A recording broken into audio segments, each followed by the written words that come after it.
Hai guys, Assalamualaikum and welcome back to Kimi's Coverto channel. So sebagaimana yang korang sedia maklum, Kimi tengah demam sekarang dan suara dia memang sangat teruk. Jadi sementara menantikan Kimi recover, saya akan ambil alih dulu, okey? Dan saya harapkan juga supaya korang boleh berikan sokongan berterusan kepada channel Kimi's Coverto. Dan saya mohon maaf sekiranya dalam penyampaian saya ada kekurangan. Alright guys, dalam video kita pada kali ini aku akan kongsikan dengan kalian semua review bagi chapter yang ke-1077 yang syarat dengan maklumat yang menarik dan juga jenaka yang diselitkan oleh Oda Sensei kepada kita semua. Namun demikian, dalam kelucuan chapter pada kali ini, kita juga bakal dikejutkan dengan kerosakan besar yang menimpa satelit-satelit Vegapunk dan mungkin ada watak yang bakal mati. Tapi sebelum tu, macam biasa, jom kita recap sikit what happened in the last chapter. Dalam chapter yang ke-1076 yang bertajuk Old Friends, yang lepas kita dapat melihat Luffy yang telah pun mengetepikan perbalahan antara mereka dengan CP0 dan membebaskan Lucci dan Kaku untuk bekerjasama bagi berhadapan dengan S-Bear dan S-Hawk. Manakala Vegapunk Stella pula sedang dipenjarakan di dalam sebuah tempat rahsia dan Vegapunk sangatlah terkejut apabila melihat ejen-ejen Cyberpol yang dipenjarakan bersama dengannya itu. Vegapunk juga tidak menyangkakan perkara tersebut akan berlaku di pulau yang diawasi oleh Vegapunk sendiri dan dia juga tertanya-tanya macam mana rahsia pengajian poneglyphnya boleh bocor kepada World Government. Sementara itu di Pulau Elbaf pula, Red Hair Pirates sedang berjumpa dengan giant-giant yang berada di sana dan kemudiannya mereka bersedia untuk berhadapan dengan Kid Pirates yang tiba di perairan Pulau Elbaf itu. Shanks telah pun memberikan tawaran kepada Kid sama ada untuk berhadapan dengan Shanks ataupun menyerahkan kesemua salinan road poneglyph kepada Shanks dan Kid terus berlalu pergi dari sana. Namun demikian, Kid dilihat memilih untuk berhadapan dengan Akagami no Shen. Nak tahu what happened in this chapter? So jom, let's proceed with the content. Tajuk bagi chapter yang ke-1077 ini berjudul Should Have Noticed Sooner. Dalam cover page pada kali ini pula kita ditunjukkan dengan cover story Germa Double Six Cold Blooded Voyage volume ke-32 yang bertajuk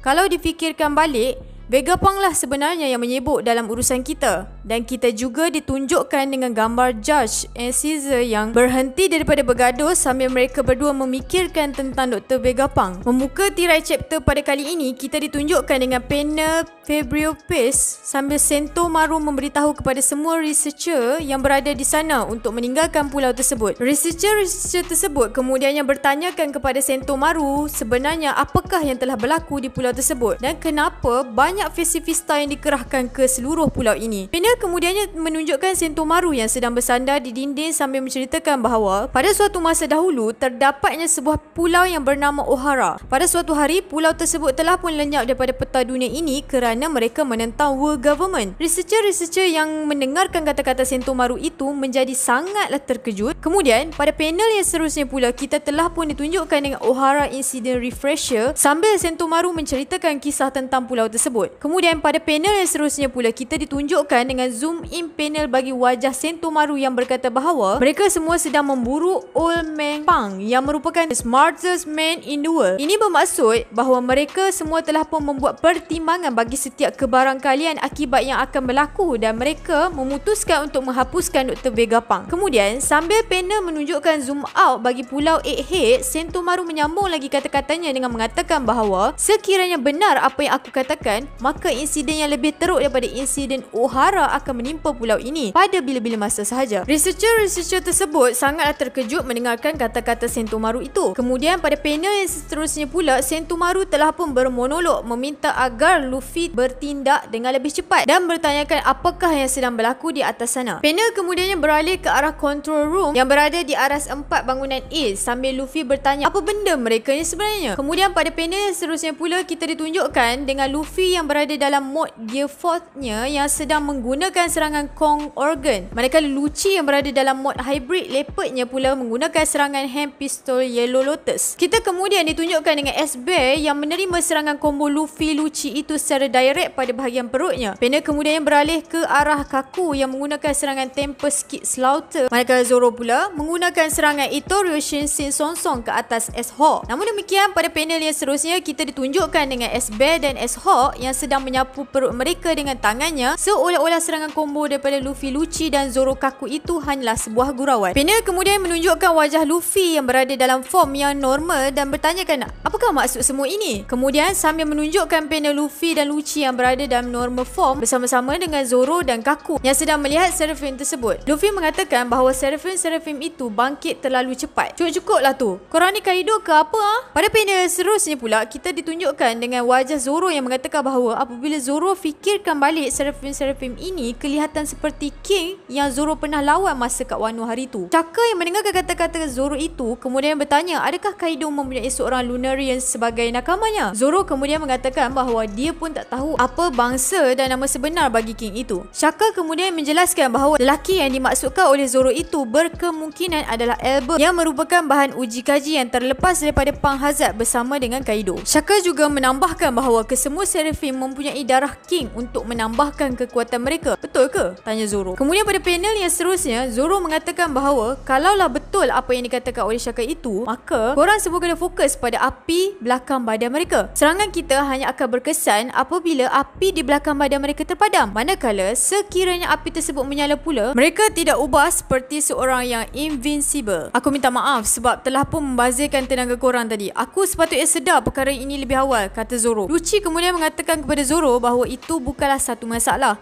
Sekurang-kurangnya sekarang mereka tahu macam mana nak berlawan dengan Seraphim. Kemudian pada panel seterusnya pula kita ditunjukkan dengan Zoro yang mengatakan bahawa ciri-ciri istimewa bagi King adalah dia mempunyai rambut yang putih, sayap berwarna hitam, kulit yang gelap dan api di belakang badan mereka. Luffy Lucci dan Kaku yang mendengarkan kata-kata Zoro itu terus mengatakan kepada Zoro secara serentak bahawa you should have noticed way sooner.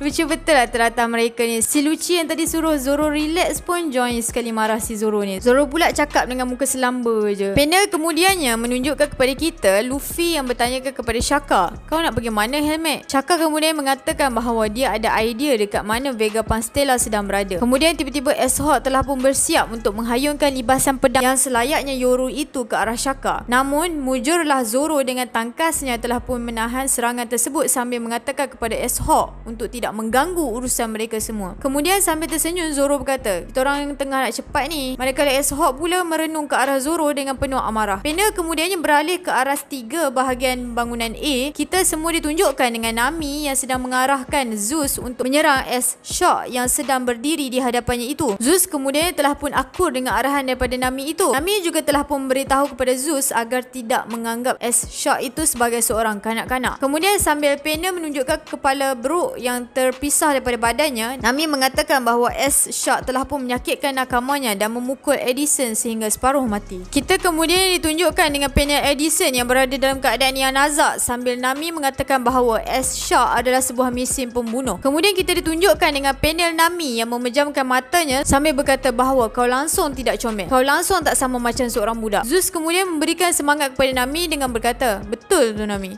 Jangan kesiankan dia. Tutup je mata kau Nami. Serahkan yang selebihnya kepada aku, kata Zeus. Kemudian pada panel yang seterusnya pula kita ditunjukkan dengan Zeus yang telah pun menembusi tubuh S-Shock dengan menggunakan teknik serangan Thunderbolt daripada Nami. Kemudian kita ditunjukkan dengan S-Shock yang dilihat mengeluarkan asap daripada mulutnya dan mengalami renjatan elektrik yang teruk sehingga matanya menjadi putih. Kita kemudian yang ditunjukkan dengan Nami yang rasa sangat bersalah telah pun meminta maaf kepada Jinbe. Kemudian pada panel yang seterusnya pula S-Shock telah pun menyelam masuk ke dalam lantai. Brook yang melihat perkara tersebut menjadi tertanya-tanya. Kemudian pada panel yang seterusnya sambil menyambung semula tengkorak Brook pada rangka badannya, Brook bertanya, adakah dia baru sahaja menyelam sekali lagi? Brook yang melihat gelombang pada lantai sedang menuju ke arah Nami telah pun memberi amaran kepada Nami untuk berlalu dari situ kerana S-Shock akan muncul daripada lantai tempat Nami berada itu. Nami kemudian bertanya, apa? Kemudian panel menunjukkan wajah Zeus yang terjojol biji matanya dan bertanya, adakah serangan mereka tidak berkesan? Ternyata pada panel yang seterusnya tahulah kita bahawa S-Shock telah pun muncul di belakang Nami daripada dalam lantai tersebut. Kita kemudian yang ditunjukkan dengan panel Brook yang sedang bersiap untuk menyerang S-Shock tersebut. Namun demikian pada panel yang seterusnya hasrat Brook untuk menyerang telah pun terbatal apabila dia melihat kelibat Sanji yang sedang terbang di udara sambil berkata, mengikut artikel nombor 1 dalam Sanji Land Constitution, hukuman bagi mereka yang menakutkan Nami adalah hukuman mati, dan mengikut artikel nombor 9 dalam Sanji Land Constitution pula membuat Nami menjerit selayaknya dihukum dengan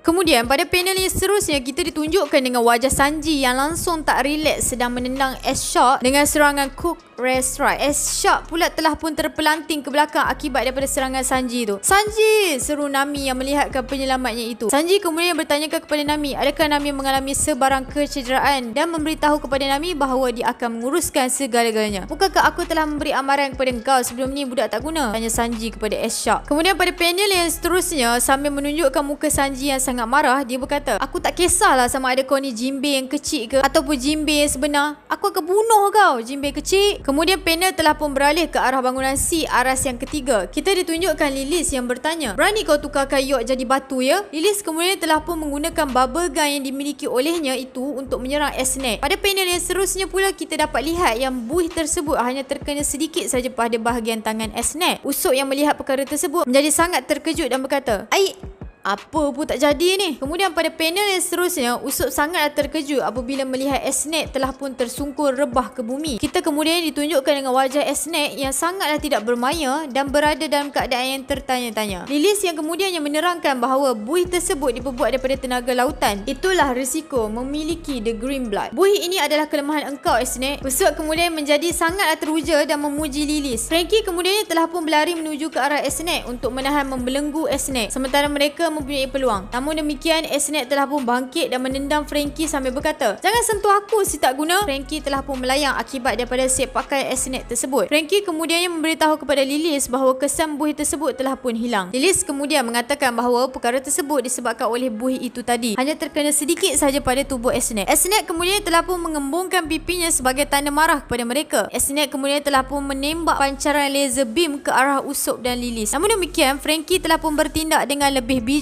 apabila dia menyerang hendap S-Net dengan buih tersebut daripada belakang. S-Net kemudian telah pun menjadi lemah apabila disentuh dengan buih tersebut. Pada panel yang seterusnya, kita ditunjukkan dengan Frankie yang sedang menekan S-Net ke lantai dengan menggunakan buih tersebut sambil berkata, sekarang baru kau tahu macam mana budak tak guna. Usop dan Lilis telah pun memuji tindakan Frankie yang bernas itu. Manakala Frankie pula sambil tergelak mengarahkan S-Net untuk mengaku kalah saja. Pada panel yang seterusnya pula kita ditunjukkan dengan wajah S-Net yang sangatlah kesian mengatakan bahawa dia sedang kesakitan. Frankie yang melihatkan keadaan S-Net itu telah pun meminta maaf kepadanya. Namun malangnya itu hanyalah sekadar helah murahan daripada S-Net saja. S-Net kemudian telah pun menendang Frankie dengan menggunakan serangan perfume firmer menyebabkan Frankie berubah menjadi batu. Usop yang melihatkan perkara tersebut menjadi sangatlah risau kerana dia takut Frankie akan mati selepas ditukarkan menjadi batu. Lilis pula telah pun menggunakan serangan bubble gun secara bertubi-tubi ke arah S-Net. Namun demikian, S-Net dengan lincahnya mengelak setiap tembakan buih tersebut. Kemudian pada panel yang seterusnya pula kita ditunjukkan dengan S-Net yang sedang mengenyitkan matanya kepada Usop dan Lilis dengan posing yang sangatlah cute. Usop dan Lilis yang menyaksikan perkara tersebut telah pun tergoda dengan kecomelan S-Net itu. Kemudian sambil melafazkan kalimah melo, Usop dan Lilis telah pun ditukarkan menjadi batu seperti mana Frankie dan York. Panel kemudian beralih ke arah bahagian bawah tanah makmal yang merupakan sebuah makmal kajian Devil Fruit yang lama. Kita ditunjukkan dengan Shaka yang sedang berjalan menuruni tangga sambil berada dalam keadaan yang tertanya-tanya. Kemudian pada panel yang seterusnya, Shaka telah pun melihat sebuah kapsul dipenuhi dengan manusia yang berkata, siapa dekat sana tu? Adakah kau yang melakukan semua ini kepada kami? Keluarkan kami dari sini. Panel kemudian yang menunjukkan wajah Shaka yang berkata, tidak mungkin, ini adalah ejen Cyberpol yang datang hari tu. Kenapa korang semua kat sini? Panel kemudiannya menunjukkan ejen-ejen Cyberpol yang sedang meminta bantuan daripada Shaka. Kita kemudian ditunjukkan dengan panel Shaka yang berlari menuju ke arah Dr. Vegapunk apabila namanya diseru oleh Vegapunk. Sambil berlari, Shaka telah pun bertanya kepada Vegapunk, siapakah yang sanggup melakukan perkara ini semua? Shaka juga bersyukur kerana Vegapunk berada dalam keadaan yang selamat. Namun tiba-tiba Vegapunk telah pun bertanya kepada Shaka, kau datang sini dengan siapa, Shaka? Shaka yang mendengarkan soalan tersebut menjadi kebingungan. Panel yang seterusnya menunjukkan kepada kita muncul sepucuk pistol yang sedang ditembak. Ternyata pada panel yang seterusnya kita ditunjukkan dengan peluru tembakan tadi yang telah pun menembusi kepada Shaka dan kita dapat lihat darah yang tersembur keluar daripada kepala Vegapunk 01 yang bernama Shaka itu. Panel kemudian menunjukkan wajah Dr. Vegapunk yang terkejut sambil memanggil nama Shaka. Ejen-ejen Cyberpol yang berada di sana juga terkejut dan bertanyakan apakah yang sedang berlaku. Kita kemudian yang ditunjukkan dengan Shaka yang telah pun terbaring di lantai dan dibasahi dengan darah yang banyak. Panel kemudian menunjukkan tangga bagi kawasan tersebut sambil ada bunyi seseorang yang berjalan menuruni tangga tersebut. Kemudian kita ditunjukkan dengan zoom in panel bagi wajah Dr. Vegapunk yang sangatlah terkejut dan chapter pun tamat. So guys, that's all I have untuk perkongsian kita pada kali ini. InsyaAllah, see you guys in the next content, and until then my again, there is no God except Allah. Assalamualaikum warahmatullahi